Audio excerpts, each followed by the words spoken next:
Welcome back. The organization representing farmers, rural members, commodity groups and agri-businesses in KwaZulu-Natal has recommended to government that an economic security risk analysis be conducted on the location of the toll plaza.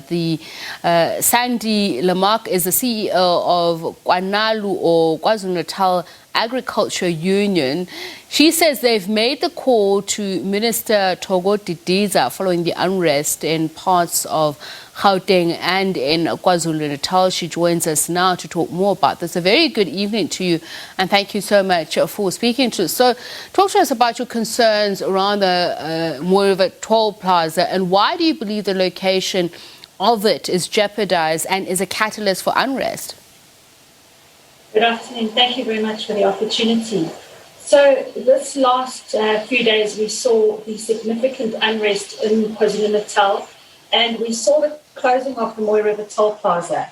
Not only did it directly impact on the agriculture sector in our province, farmers, value chain, and other stakeholders, but we also saw not only for KZN, other producers outside of the province severely impacted. And it meant that we were unable to move feed, for example, for animals. We were unable to move milk out of the province to other parts of the country. We have more than 592 million rands worth of citrus that is moving through to the harbour that was unable to be moved. So the economic impact that we've seen from the Moireva toll, where it became a security risk and we were not able to move vehicles through there, it needs to be moved because we can't have this impact continuing any further. So you say that it is a soft spot because it's an identified risk for anyone moving goods or services through it. Is it just that, or is there another sinister reason behind why you believe it's a soft target? Look, I think, this unrest that we saw now, we saw it was a soft target, and it hasn't only been this time. If you go back and you start tracking the number of times we've had vehicles being looted at the Moireva toll plaza, it's clear that it is a soft target. Vehicles have to stop there. The surroundings are not lending itself to be safe and secure, and we haven't been able to have an impact with security in that area. So I don't know that having visible security will make any difference. I think that we really need to consider the economic impact, and I believe that when we do that assessment, we will instantly see that perhaps removing it from its current location is going to be in the best interest of South Africa. Okay, so we'll talk about the security aspect in just a moment, but I'd like to hear from you what have been the economic consequences of the closure of the toll plaza, especially for the agricultural value chain of the province. You've mentioned that it's happened in previous times before. Tell us about this time, what happened? So obviously what we saw happening is that for close to a week, we were unable to move relevant goods and services that would be utilized in the agricultural sector, firstly, by the producers. As I mentioned, the movement of milk, but not only that, we saw egg producers unable to access packaging. We saw animal producers that have livestock unable to access feed. So it has a direct impact on the ability to produce food for the country and ensure food security. And that's just in KZN. And then obviously the impact that is outside of the province. We're needing to move goods through to the harbour, as I've mentioned.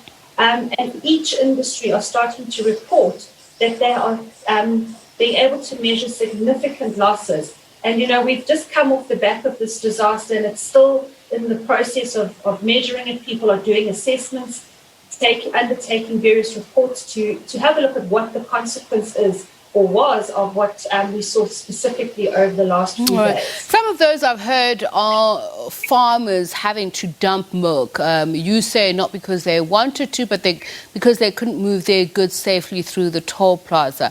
I'm wondering, and please forgive me if it sounds ignorant, but would all of that milk have to be dumped, or is there no way of distributing it amongst the communities, whether those in need or not? Is there no other way of salvaging some of these perishable goods instead of literally dumping it?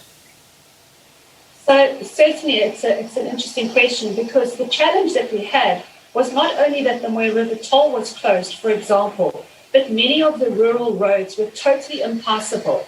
So that didn't mean that people didn't want to take their produce or their milk to the relevant area that it needed to be taken to. The fact is that they couldn't actually move their produce at all off the farm. So it wasn't, as I say, that they didn't want to.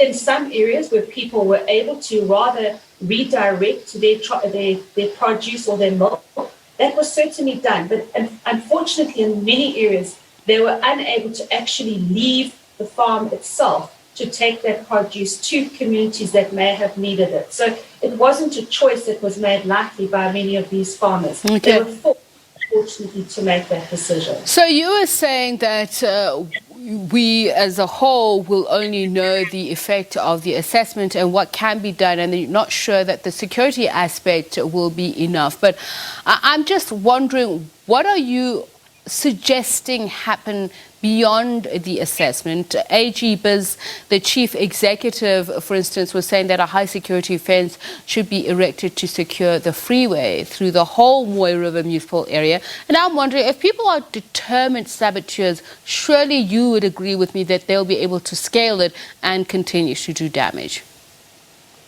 Yes, absolutely. And I think that's why there needs to be a proper assessment conducted. And I think that once that assessment is conducted, one will be able to see where the best location would be to probably move that toll gate to, or otherwise look at other innovative ways. You know, the rest of the world have got a very well working e-tag system, for example. You know, we are one of the few countries where every time you get to it, you have to stop and pay. So I think we need to look at other ways in which we can address the situation. But I think primarily our first choice as an organisation would be to say, let's remove the toll from the area that it is somewhere else. And again, that assessment that needs to be conducted needs to inform us where or how that needs to take place. Okay, thank you so much for speaking to us. Sandy Lamarck is the CEO of the Kwanalu or KwaZulu-Natal Agricultural Union.